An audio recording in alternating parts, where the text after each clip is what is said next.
Hello friends, welcome back to our channel. നമ്മൾ മലയാളികളുടെ ഇഷ്ടഭക്ഷണം ചോദിച്ചാൽ അത് ഒരുപാടുണ്ടാവും. അതിലൊന്നായിരിക്കത്തില്ല നമ്മുടെ ഈ പൊറോട്ടയും ബീഫും. പൊറോട്ടേന്റെയും പത്തിരിന്റെയും നെയ്ച്ചറിന്റെയും കൂടെയൊക്കെ കഴിക്കാൻ പറ്റുന്ന അടിപൊളി ടേസ്റ്റ് ഉള്ള ഒരു ബീഫ് പെരട്ടിന്റെ റെസിപ്പി ആട്ടോ ഇന്ന്. അപ്പൊ ഇതെങ്ങനെ തയ്യാറാക്കണമെന്ന് നോക്കിയാലോ. വീട്ടിലോട്ട് പോകുന്നതിന് മുമ്പായി നമ്മുടെ ചാനൽ സബ്സ്ക്രൈബ് ചെയ്യാത്തവർ ഒന്ന് സബ്സ്ക്രൈബ് കൂടെ ചെയ്ത് സപ്പോർട്ട് ചെയ്തേക്കണേ. അപ്പൊ കറി തയ്യാറാക്കുന്നതായിട്ട് നമ്മൾ ആദ്യം കുക്കർ എടുത്ത് അടുപ്പത്ത് വെച്ചിട്ടുണ്ട്. അപ്പൊ കുക്കറിനകത്തോട്ട് ഒരു ടേബിൾ സ്പൂണോളം കുരുമുളകും, 1/2 ടേബിൾ സ്പൂണോളം ചെറിയ ജീരകം, 1/2 ടേബിൾ സ്പൂണോളം വലിയ ജീരകം ഇട്ട് കൊടുത്തിട്ടുണ്ട്. ഇനി ഇതെല്ലാം ഒന്ന് ചെറുതായിട്ടൊന്ന് വറുത്തെടുക്കണം. ഈ ഒരു സമയത്ത് തീ ഒന്ന് ലോ ഫ്ലെയിമിലോട്ട് വെക്കണേ, ഇല്ലെങ്കിൽ ഇതെല്ലാം പെട്ടെന്ന് തന്നെ അങ്ങ് കരിഞ്ഞു പോകും. അധിക സമയം എന്നിട്ട് വറുത്തെടുക്കേണ്ട ആവശ്യമില്ല. ഒരു 2 മിനിറ്റ് നല്ലതുപോലെ ഇളക്കി കൊടുത്താൽ മതിയാവും. ഇപ്പൊ 2 മിനിറ്റ് ആയിട്ടുണ്ട്. ഇനി ഇതൊന്ന് തണുക്കാൻ വേണ്ടി വെയിറ്റ് ചെയ്യാം. അത് കഴിഞ്ഞിട്ട് ഇത് മിക്സിയുടെ ജാറിലേക്ക് മാറ്റി നല്ലതുപോലെ ഒന്ന് പൊടിച്ചെടുക്കാം. ഇനി അതേ കുക്കർ തന്നെ അടുപ്പത്തോട്ട് വെച്ചിട്ടുണ്ട്. ഇതിലേക്ക് ഒരു 3 ടേബിൾ സ്പൂണോളം വെളിച്ചെണ്ണയാട്ടി പൊഴിച്ചു കൊടുക്കുന്നത്. എണ്ണ ചൂടെ വരുമ്പോഴത്തേക്കും ചെറുതായിട്ട് അരിഞ്ഞു വെച്ചേക്കുന്ന സവാള ഇതിലേക്ക് ഇട്ട് കൊടുക്കാം. മീഡിയം വലുപ്പത്തിലുള്ള ഒരു 3 സവാളയാട്ടോ ഞാനിപ്പോൾ ഇവിടെ എടുത്തേക്കുന്നത്. ഇനി ഇതിലേക്ക് നിങ്ങൾക്ക് ആവശ്യമായിട്ടുള്ളത്ര ഉപ്പിട്ട് കൊടുക്കാം. ഞാനിപ്പോ ഒരു 1/2 ടീസ്പൂണോളം ഉപ്പിട്ട് കൊടുത്തിട്ടുണ്ട്. ഇനി ഇത് നല്ലതുപോലെ ഒന്ന് വഴറ്റി എടുക്കേണ്ടതായിട്ടുണ്ട്. ഈ സമയം വളരെ പെട്ടെന്ന് തന്നെ ഇതുപോലെ ഒന്ന് സോഫ്റ്റ് ആയിട്ട് കളറൊക്കെ മാറി വന്നിട്ടുണ്ട്. ഇനി ഇതിലേക്ക് 2 വലിയ തക്കാളി ചെറുതായിട്ട് അരിഞ്ഞിട്ട് അതൊന്ന് ചേർത്ത് കൊടുക്കുന്നുണ്ട്. ഇതിന്റെ കൂടെ തന്നെ 2 ടീസ്പൂണോളം ഇഞ്ചി വെളുത്തുള്ളി പേസ്റ്റും കൂടി ഇട്ട് കൊടുക്കുന്നുണ്ട്.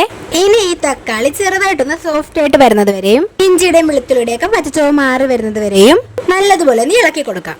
1 മിനിറ്റോളം നല്ലതുപോലെ വൈറ്റ് എടുത്താൽ മതിയാവും. അതിനുള്ളിൽ ഇതൊക്കെ നല്ലതുപോലെ സോഫ്റ്റ് ആയി കിട്ടിയിട്ടുണ്ട്. ഇനി ഇതിലേക്ക് ആവശ്യമായിട്ടുള്ള പൊടികൾ ചേർത്ത് കൊടുക്കാം. 1/4 ടീസ്പൂണോളം മഞ്ഞൾപ്പൊടി ചേർത്ത് കൊടുത്തിട്ടുണ്ട്. ഇനി എരിവിന് ആവശ്യമായിട്ടുള്ള മുളക് പൊടി ചേർത്ത് കൊടുക്കാം. ഞാനിപ്പോ ഇവിടെ 2 ടേബിൾ സ്പൂണോളം കാശ്മീരി മുളക് പൊടിയാണ് ചേർത്ത് കൊടുത്തേക്കുന്നത്. എരിവ് കൂടിയ മുളക് പൊടിയാണെങ്കിൽ ഇത്രയും ചേർക്കേണ്ട ആവശ്യമില്ല. നമ്മൾ കുരുമുളകും ജീരകമൊക്കെ ഈ ഒരു സമയത്ത് വറുത്തിട്ടും പൊടിച്ചു വെച്ചിട്ടുണ്ട്. അതും കൂടി ഇതിനകത്ത് ചേർക്കാനുള്ളതാണ്. അതുകൊണ്ട് കാശ്മീരി മുളക് പൊടിയാണെങ്കിൽ മാത്രം ഈ അളവിൽ എടുത്താൽ മതി. മുളക് പൊടിയും മഞ്ഞപ്പൊടിയും ചേർത്തതിനു ശേഷം എല്ലാം കൂടി ഒന്ന് ഇളക്കി യോജിപ്പിച്ച് കൊടുക്കാം. ഇനി ഇതിലേക്ക് നമ്മൾ പൊടിച്ചു വെച്ചേക്കുന്ന ജീരകത്തിന്റെയും കുരുമുളകിന്റെ എല്ലാം പൊടിയും കൂടെ ചേർത്ത് കൊടുക്കുന്നുണ്ട്. ഇനിയിപ്പോ പൊടികളുടെ എല്ലാം പച്ചമണം നല്ലപോലെ മാറും വരെ ഒന്ന് വഴറ്റിയെടുക്കാം. 1 മിനിറ്റോളം നല്ലപോലെ വഴറ്റിയെടുത്താൽ മതിയാവും. ഈ ഒരു സമയത്ത് തീ ഒന്ന് മീഡിയം ടു ലോ ഫ്ലെയിമിലേക്ക് വെക്കണം. ഇപ്പോൾ പൊടികളുടെ എല്ലാം പച്ചമണം നല്ലപോലെ മാറി വന്നിട്ടുണ്ട്. ഇനി നമുക്ക് ഇതിനകത്തോട്ട് ബീഫ് ചേർത്ത് കൊടുക്കാം. കഴുകിയിട്ട് നല്ലപോലെ വെള്ളം പോയതിനു ശേഷം മാത്രമേ നമുക്ക് ഇതിനകത്തോട്ട് ചേർത്ത് കൊടുക്കാവുള്ളൂ. ഞാനിപ്പോൾ ഇവിടെ 500 ഗ്രാം ബീഫാണ് എടുത്തിരിക്കുന്നത്. ഇനി എല്ലാം കൂടി നല്ലതുപോലെ ഇളക്കി മിക്സ് ചെയ്ത് കൊടുക്കാം. 1 മിനിറ്റോളം നല്ലതുപോലെ തന്നെ ഒന്ന് ഇളക്കി കൊടുക്കണേ. മസാലയെല്ലാം നല്ലതുപോലെ ബീഫിലൊന്ന് പിടിക്കാൻ വേണ്ടിയിട്ടാണ് 1 മിനിറ്റ് നല്ലതുപോലെ ഇളക്കി കൊടുക്കാൻ വേണ്ടി പറയുന്നത്.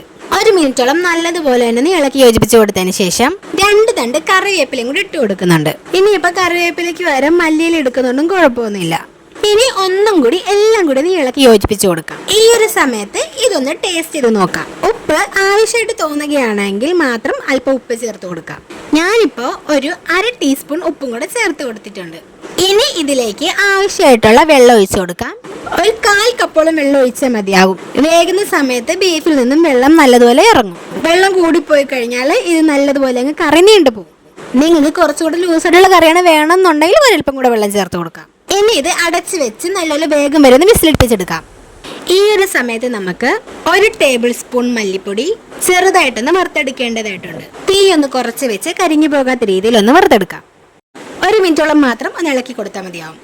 ഈ ഒരു സമയം കൊണ്ട് നമ്മുടെ ഇറച്ചിയെല്ലാം നല്ലപോലെ വെന്ത് കിട്ടിയിട്ടുണ്ട്. ഇനി നമുക്ക് മല്ലിപ്പൊടി ഇതിനകത്തോട്ട് ചേർത്ത് കൊടുക്കാം. ഇനി നല്ലതുപോലെ തന്നെ ഇളക്കി യോജിപ്പിച്ച് കൊടുക്കാം. മല്ലിപ്പൊടി കറിയിൽ നല്ലതുപോലെ മിക്സ് ആവുന്നത് പോലെ തന്നെ ഒന്ന് ഇളക്കി യോജിപ്പിച്ച് കൊടുക്കുന്നുണ്ട്. ഇനി കറി നല്ലതുപോലെ തന്നെ ഒന്ന് തിളപ്പിച്ചെടുക്കേണ്ടതായിട്ടുണ്ട്. കറി നല്ലതുപോലെ തിളച്ച് വന്നാൽ ഈ ഒരു സമയത്ത് നമുക്ക് ഫ്ലെയിം ഒന്ന് ഓഫ് ചെയ്യാം. വളരെ ടേസ്റ്റി ആയിട്ടുള്ള വളരെ സിമ്പിൾ ആയിട്ടുള്ള നല്ല ബീഫ് പെരട്ടി ഇവിടെ റെഡി ആയിട്ടുണ്ട്. പൊറോട്ടന്റെയും നെയ്ച്ചറിന്റെയും പത്തിരിന്റെയും എല്ലാം കൂടെ അടിപൊളി കോമ്പിനേഷൻ ആയിട്ട് കഴിക്കാൻ പറ്റിയ ഒന്നാണ് കേട്ടോ ഈ ഒരു ബീഫ് പെരട്ട്. നിങ്ങൾ ഈ ഒരു രീതിയിലല്ല ഇതുവരെയും ബീഫ് വെച്ചിട്ടുള്ളതെങ്കിൽ ഇനി വീട്ടിൽ ബീഫ് വാങ്ങുമ്പോൾ ഇതുപോലെ ഒന്ന് ട്രൈ ചെയ്ത് നോക്കണേ. വീഡിയോ ഇഷ്ടമായി ലൈക്ക് ചെയ്യാനും ചാനൽ സബ്സ്ക്രൈബ് ചെയ്ത് സപ്പോർട്ട് ചെയ്യാനും മറക്കരുതേ. അപ്പൊ ബൈ ബൈ.